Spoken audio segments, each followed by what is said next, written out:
네, 안녕하세요 구독자 여러분. 카베이의 원조 유튜버 장비남입니다. 제가 오늘은요 새로운 등장인물과 함께 영상을 찍게 됐는데요, 본인이 직접 소개 부탁드립니다. 네, 매일 촬영하고 편집만 하다가 오늘은 어떻게 녹음까지 참여하게 됐네요. 편집하다 보면 자주 빡치는 여자 클레오 빡도라입니다. 줄여서 빡PD라고 불러주세요. 지금도 빡친 것 같은데 아니죠? 네, 아닙니다. 네, 반갑습니다. 오늘은 빡PD랑 처음으로 호흡을 맞추는 영상인 만큼 좀 천천히 가보도록 할게요. 다들 지난번에 올려드렸던 그 GV80 옵션 분석 영상 잘 보셨죠? 오늘은 쉐보레의 신작입니다. 트레일블레이저 리뷰를 시작하겠습니다.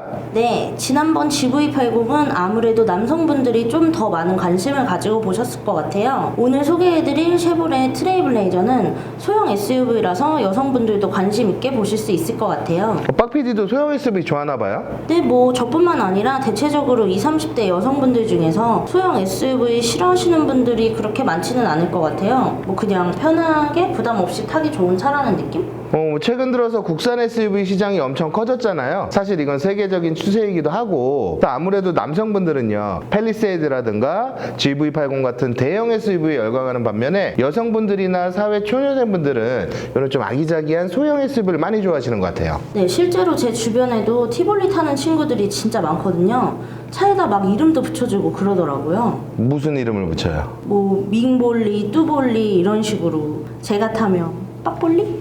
그럼 내가 타면 뜬볼리네? 자, 앞에서 말씀드린 것처럼 SUV 시장이 점점 넓어지고 있습니다. 캠핑이나 낚시 같은 활동적인 취미를 가진 분들이 증가하고 있는 것도 이런 SUV 인기 원인 중에 하나일 것 같고요. 주말이면 커플이나 가족끼리 야외로 놀러 갈 때, 이럴 때도 적합한 게 SUV죠. 관심이나 수요가 계속 증가하니까 그만큼 종류도 다양해지고 있는데요. 사실 쉐보레에도 기존에 소형 SUV가 있었어요. 뭐죠? 트랙스죠. 그런데 이번에 출시된 트레일블레이저는 같은 소형 SUV지만 트랙스보다 조금 더 큽니다. 네, 현대 같은 경우에도 원래 코나라는 소형 SUV가 있었는데 최근에 베뉴를 새로 출시했고요. 기아도 마찬가지예요. 스토닉이 있었는데 셀토스를 출시했죠. 같은 소형 SUV에서도 세그먼트가 계속해서 쪼개지고 있는 겁니다. 그럼 오늘 함께 소개해 주실 트레일블레이저 가장 기본형 트림은요 시작가가 10,000,000원대입니다. 1,995만원. 10만원대의 최신형 무선 청소기 119,900원 이런 느낌인가요? 네, 가장 기본형부터 시작합니다. 쉐보레 트레일블레이저 1.2 가솔린. 배기량이 너무 낮아서 힘이 나올까 싶기도 한데 K3의 1.6 엔진이 123마력에 15.7토크예요. 근데 이걸 감안하면요 1.2 가솔린 엔진의 힘도 충분하지 않을까 싶습니다. 변속기는 소형차에 가장 적합하다고 알려진 CVT. CVT는 운전할 때 무슨 재미냐 싶을 수도 있는데 사실 요즘 CVT 정말 좋아졌어요. 그 악셀 풀로 밟아주면 RPM도 팍 올라가고요. 일반 변속기 같은 움직임이 나옵니다. 그리고 ISG, 차량 멈추면 시동 자동으로 꺼주는 기능이요. 이거는요 끄고 켜고 하실 수도 있어요. 불과 얼마 전까지만 해도 이런 거는 고급 외제차에나 적용되는 기술이었는데 이제는 소형 SUV 가장 기본 등급부터 ISG 기술 적용 좋습니다. 네, 가장 기본형인데도 구성이 되게 괜찮게 잘 나왔다 이렇게 생각하시는 건가요? 괜찮은 구석도 많아요. 근데 반전이 있습니다. 이거는 정말 사지 말라고 만들었다고 밖에 볼 수 없는 게요, LS 등급은 무조건 16인치 스틸 휠에 직물 시트. 아무리 장점이 많아도 사실 이 두 가지는요 극복하기 힘들어요. 둘 중에 하나만 있어도 진짜 절대 선택 안 하는 분들이 많을 것 같은데 이거 진짜 좀 그렇네요. 16인치 스틸까지는 어떻게 참고 넘어간다고 쳐도 진짜 직물 시트가 웬 말입니까? 저 초등학생 때 아빠 차가 엘란트라였는데 그게 직물 시트였거든요. 저 2020년 모습 그리기 같은 거 하면 하늘을 나르는 자동차 같은 거 막 그리고 그랬는데 직물 시트 대박. 빡PD 빡치셨네.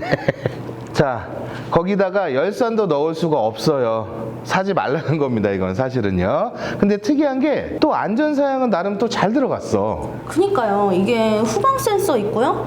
스피드 리미터도 있네요. 스피드 리미터 이거는 설정해 두시면 악셀을 막 풀로 밟지 않는 이상 설정해놓은 속도 이상으로 올라가지가 않는 기능이죠. 네, 다음으로 전방 충돌 경고 시스템. 그러면 안 되지만 운전하다 보면 나도 모르게 좀 멍 때리는 순간 있잖아요. 앞차가 속도 줄이고 있는 것도 캐치 못하면 차가 부딪히는 순간에 운전자에게 충돌을 경고해주는 시스템입니다. 차선 이탈 경고나 차선 유지 보조 시스템은 차가 차선 밖으로 넘어가라고 하면 운전자한테 경고 신호를 주고요. 차를 자동으로 차선 안쪽으로 넣어주는 기능입니다. 1000만 원대, 뭐 정확하게는 1995만 원의 차량에 이런저런 다양한 기능이 들어가 있어요. 네, 계속해서 보겠습니다. 주간 주행등도 LED로 들어왔고요. 사이드 미러는 LED 타입으로 방향 지시등이 들어옵니다. 그리고 여기도요, 열선이 들어가서 눈이나 비가 와도 잘 마르겠죠?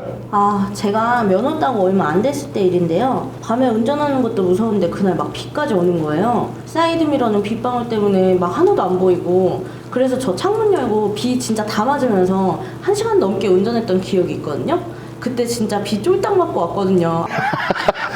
그때 트레일블레이저 타고 계셨으면 잘 보였을 텐데. 그리고 이제 전면 유리는 차음 유리. 이거 하나만으로도 차가 상당히 조용해져요. 네, 이게 한번 타보면은 차이가 생각보다 되게 크더라고요. 맞습니다. 다음은 가죽 스티어링 휠. 스티어링이 가죽인 점은 참 좋은데요. 여기도 열선은 빠져 있습니다. 이왕 좀 좋게 넣어주는 거 좀 같이 좀 넣어주지. 그리고 한 가지 더 아쉬운 건요. 선바이저에 조명이 없어요. 아, 이거 진짜 여자들이 많이 쓰는 기능이잖아요. 밤에도 막 화장 고치고 립스틱 막 바르고 할 때 진짜 많이 쓰는데 이거 없는 건 좀 아쉽네요. 그리고 또 계기판 보시면 진짜 옛날 차에나 쓰던 3.5인치 TFT LCD가 들어갑니다. 심지어 흑백이에요. 뭐 레트로 감성인가? 이걸 컬러 LCD로 가려면 무조건 2,490만 원짜리 프리미어 등급까지 올라가야 되고요. 거기에 또 105만 원짜리 컴포트 패키지 옵션까지 추가를 해야 컬러로 바꿀 수 있습니다. 와, 뭐 1000만 원대 소형 SUV라고 해서 알아보려고 하시던 분들은 여기서 뭐 바로 패스하시겠는데요? 그래도 SUV다운 옵션도 있어요. 2열이 6대4 폴딩 시트라는 겁니다. 명색이 소형 SUV니까 큰 짐도 웬만한 건 다 실으실 수 있고요. 그리고 기본 등급부터 전자식 파킹 브레이크 들어갑니다. 이게 동급인 셀토스 같은 경우에는 115만 원 내고 옵션으로 추가해야 되는 건데 트레일블레이저는 처음부터 그냥 넣어주네요. 이런 건 뭐 쭉 보면 기본 등급에는 좀 어울리지 않는 그런 옵션들도 많이 들어있는 것 같아요. 웃긴 건 또 오토홀드가 안 돼요. 이게 전자식 파킹 브레이크는 적용됐으면 따라와줘야 되는 기능인데 그쵸. 이게 들을수록 잘 만든 건지 아닌지 헷갈리네요. 지금 제가 얘기하고 있으면서도 좀 정체성에 혼란이 와요. 다음은 크루즈 컨트롤. 제한 속도 맞춰서 갈 수 있으니까 이건 편하죠. 그리고 스티어링 위치 상하 좌우 조절할 수 있는 틸트 앤 텔레스코피 적용됐습니다. 운전석 창문은 세이프티 파워 윈도우이기 때문에요. 원터치로 업다운 가능하고요. 뭐 다들 아시겠지만 세이프티가 붙었으니까요. 창문을 올릴 때 손이라도 끼면 자동으로 멈춰줍니다. 아, 그럼 다른 창문들은 세이프티 파워 윈도우가 적용이 안 됐나 봐요? 네, 나머지 창문들은 세이프티 파워 윈도우는 아니에요. 그리고 원터치업은 안 되지만 창문을 내릴 때는 또 원터치로 됩니다. 기본형인 LS를 전체적으로 살펴보면 분명 아쉬운 부분도 있지만 그래도 전체적으로 나름 기본 구성이 괜찮아요. 그래도 아직도 갈 길이 멀어 보입니다. 앞에서 말씀드렸던 직물 시트나 16인치 휠 말고도요. 진짜 이게 2020년에 나온 차가 맞나 싶은 게 또 있네요. 이 부분은 빡 PD가 설명해 주세요.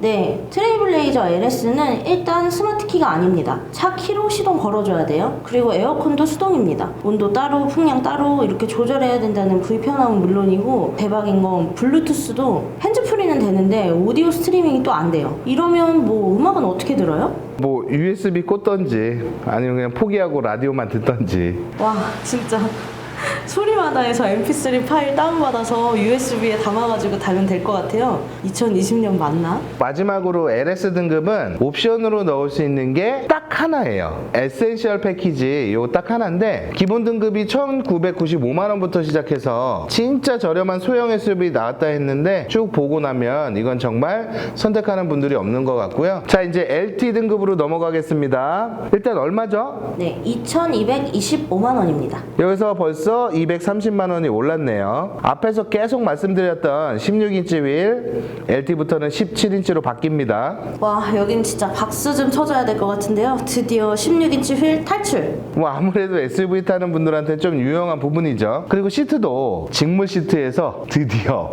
인조가죽 시트로 바뀌고요. 1열에 열선도 들어갑니다. 앞에서 아쉽다고 했던 선바이저 조명도 추가되고요. 스마트키도 LT부터 들어가요. 네, 그리고 확실히 추가할 수 있는 옵션의 폭도 넓어지네요. 그래서 좀 아쉬운 부분은 옵션을 추가하시면 될 것 같아요. 근데 사실 이것도 조금 애매한 게 LS보다 괜찮긴 한데 아직도 썬루프나 전동 트렁크는 추가가 안 돼요. 이건 또 프리미어 등급부터 추가로 돈 들여서 옵션 넣으셔야 됩니다. 다음은 LT 1.35 터보입니다. 156마력에 말리부에서 쓰인 엔진과 똑같은 24.1 토크 엔진으로 업그레이드 됐습니다. 네, 그리고 드라이브 모드도 선택할 수 있는데요. 근데 좀 아쉬운 게 LED 헤드램프나 LED 테일램프를 추가할 수가 없어요. 특히 이 LED 헤드램프 밤에 운전할 때 좋거든요. 정말 좋은데 이거는 추가금을 내도 LT에는 넣을 수가 없습니다. 자, 프리미어 등급에서는요, 리어램프 LED로 들어가고요.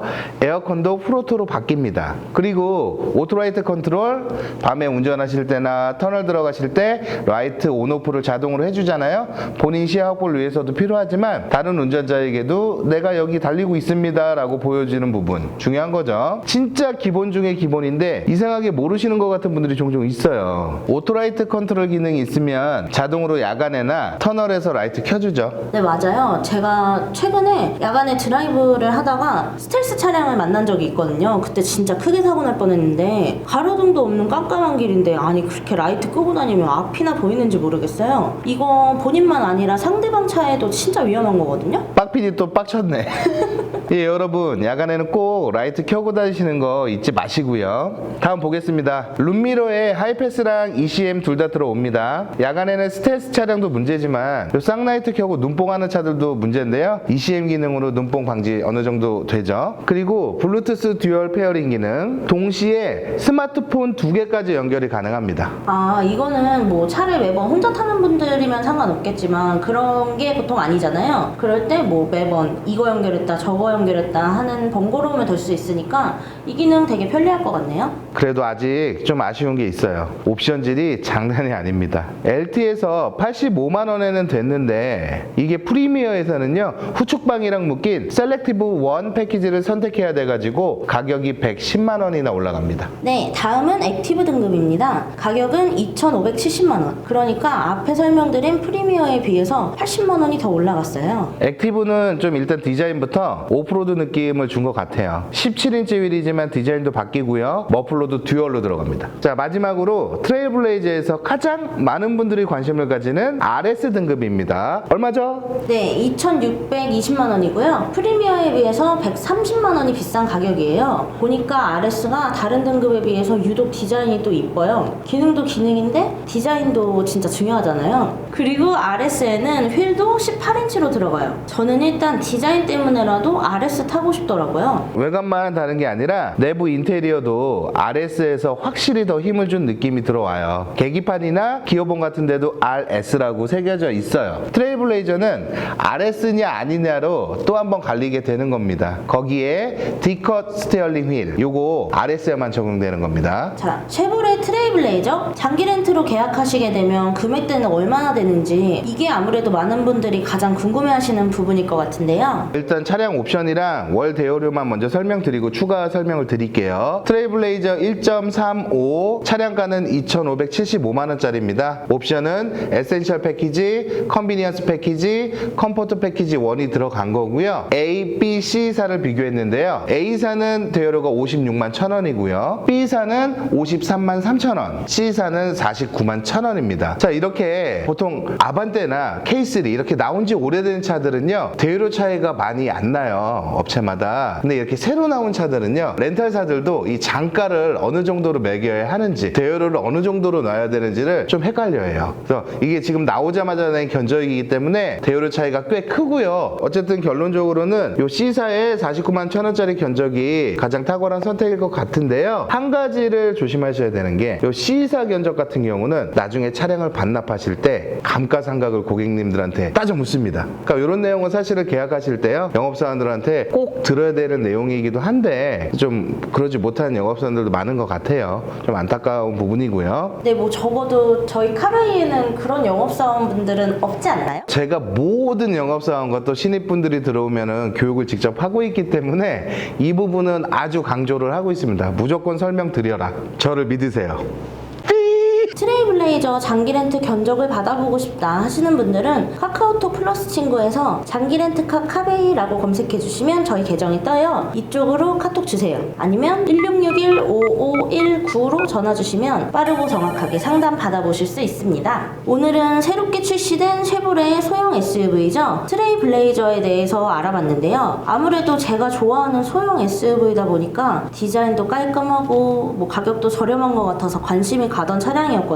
이렇게 장비담과 함께 자세히 살펴보니까 쉐보레의 트레이블레이저 어떤 차량인지 좀 감이 확 오네요. 네, 아쉬운 점도 많았지만 일단 디자인도 괜찮고 전체적으로 가격도 나쁘지 않다는 생각이 들기도 했습니다. 사실 GM은 정부와 산업은행에서 8,100억이라는 지원금을 받았잖아요. 그래서 앞으로 GM에서는 향후 5년 동안 총 15개의 신차나 페이스리프트 모델을 출시하겠다고 하는데 계속 이렇게 기본 등급부터 좀 착하게, 아니 지금보다 훨씬 더 착하게 좀 만들어줬으면 좋겠네요. 좋은 차가 시장에 많을수록 아무래도 소비자들에겐 좋은 일이죠. 그쵸. 특히 최근에는 심각하다 싶을 정도로 현대기아 차들이요, 국내 차량 시장을 장악하고 있어요. 이게 소비자 입장에서는 그렇게 좋은 일은 아닌 것 같은데. 네, 맞습니다. 네, 쉐보레 여러분들 파이팅입니다. 현대기아 차가 점점 좋아지고 있는 만큼 소위 말하는 르상시 분발하실 필요가 있을 것 같아요. 네, 오늘 영상 보시면서 궁금하신 점이나 의견 있으신 분들 분명 있으실 거예요. 아래 댓글창에 자유롭게 의견 남겨주시고요. 악플은 달지 마세요. 빡치니까요. 장기 렌트뿐만 아니라 자동차에 대한 유용한 내용들을 자주 업데이트 해드릴 예정이에요. 다들 구독과 좋아요, 알람 설정 부탁드립니다. 네, 오늘 빡PD랑 처음으로 호흡을 맞춰본 영상 여기서 마치겠습니다. 어떠셨어요? 네, 뭐 이게 목소리만 출연하는 거라서 사실 긴장을 안 하고 들어왔는데 이게 찍으면서 생각할수록 되게 민망하네요. 저 이따가 편집하면서 목소리 들어보고 정소름 끼치면 음성 변조라도 해야 될 것 같아요. 안녕하세요, 빡PD입니다. 이런 식으로. 자, 저는 편집하다 보면 자주 빡치는 클레오 빡도라 빡PD였습니다. 다음 시간에 또 만나요. 안녕. 안녕. 이거 이상하다. 민경 씨 어딨어?